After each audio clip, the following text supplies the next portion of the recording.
So what's a museum? The International Council of Museums, or ICOM, first defined what a museum is in 1946.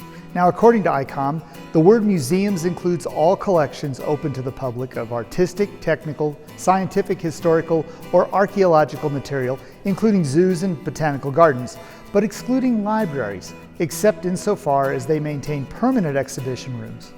Sounds simple enough, but is it? We'll learn more about museums and particularly the history of the National Scouting Museum on this edition of Artifact of the Week.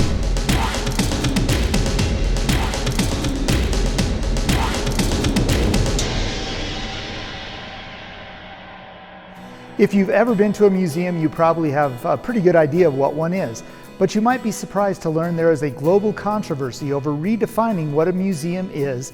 And if you were to follow the story, you would hear accusations of back alley politics, intrigue, and so much more. But we're not going to wade into that. Instead, we're going to talk with National Scouting Museum Director Dave Werhane about the history of the National Scouting Museum. Now, of course, this is COVID time, so we've shot these pieces separately so that neither one of us has to wear masks during the recordings. Dave, thanks for joining us today. Tell us how the National Scouting Museum came to be. In the late 1950s, a lot of folks in the Scout movement became very interested and excited about the upcoming 50th anniversary of the Boy Scouts of America. One of these individuals, Gail F. Johnson, a very dedicated volunteer, had a vision and convinced folks at the National Council that it was time to build an official Boy Scouts of America museum. Fortunately, there was some property available on the campus of the National Boy Scouts of America office in Brunswick, New Jersey. And so, Gail F. Johnson, with a large group of other volunteers and professionals, began putting together and funding and then building the Johnston Historical Museum. In 1960, on the 50th anniversary of the Boy Scouts of America, that museum was dedicated and named in honor of Gail F. Johnson's wife and mother to his three sons, Miriam. Now, the National Scouting Museum started on the grounds of the National Council office in New Brunswick, New Jersey from 1959 to 1978. Why did the museum leave New Jersey? So in 1978, the National Council decided to move its headquarters to Irving, Texas. At that time, it was decided that the Johnston Historical Museum had grown dramatically in size of its collection and exhibits, and the building was too small. Also, with the National Boy Scouts of America headquarters moving to Irving, they thought a better location could be chosen, which would make it more available to more scouts throughout the country. The museum opened in 1986 at Murray State University. Where was the collection held for the 8 years between New Jersey and Kentucky? With the closure of the museum in New Brunswick, New Jersey, the collection exhibits were carefully packaged, stored, while they were searching for a new home and have a location much more available to scouts across the nation. What can you tell us about the time the museum spent at Murray State? After looking for quite a while, the Boy Scouts of America finally entered into a partnership with Murray State University.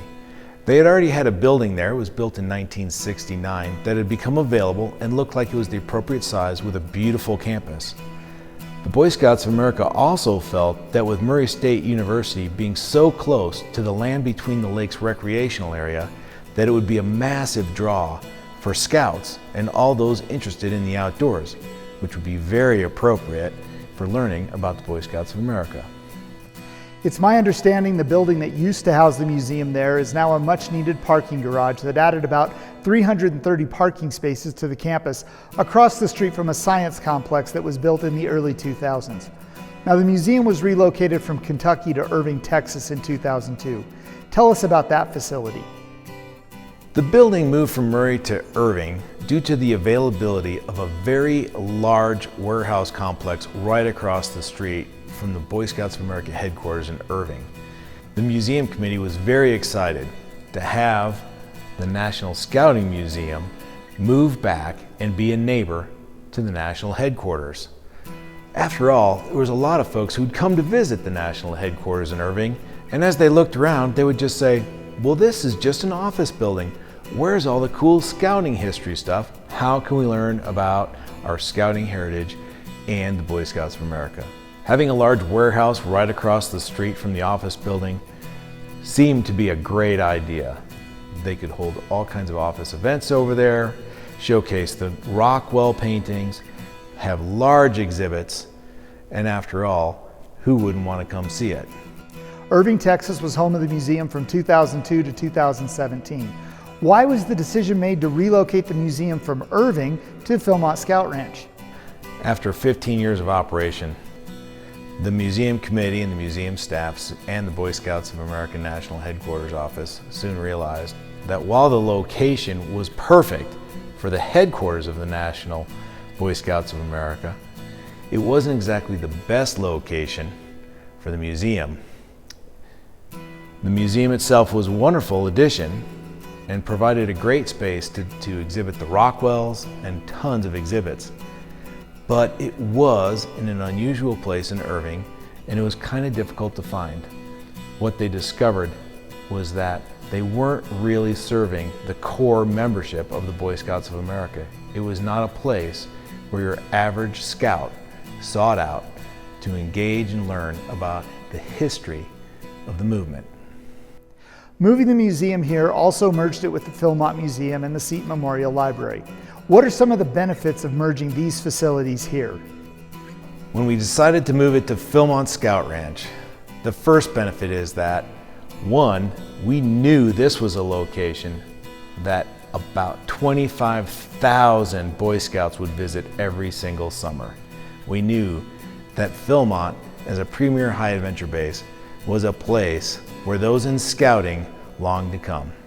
So, by merging the National Scouting Museum with the Seton Memorial Library and Museum, it gave us a great opportunity to not just tell specifically the history of the Boy Scouts of America, but also go into more depth about some of their founders like Ernest Thompson Seton. And it also allowed us to easily include some other great people who were very instrumental in helping this movement. Folks like Wade Phillips. Dave, we appreciate your time and thank you for sharing your thoughts on the history of the National Scouting Museum with us. And that's going to do it for this episode as well. Join us next time as we discover more artifacts and stories of the National Scouting Museum, Philmont Scout Ranch.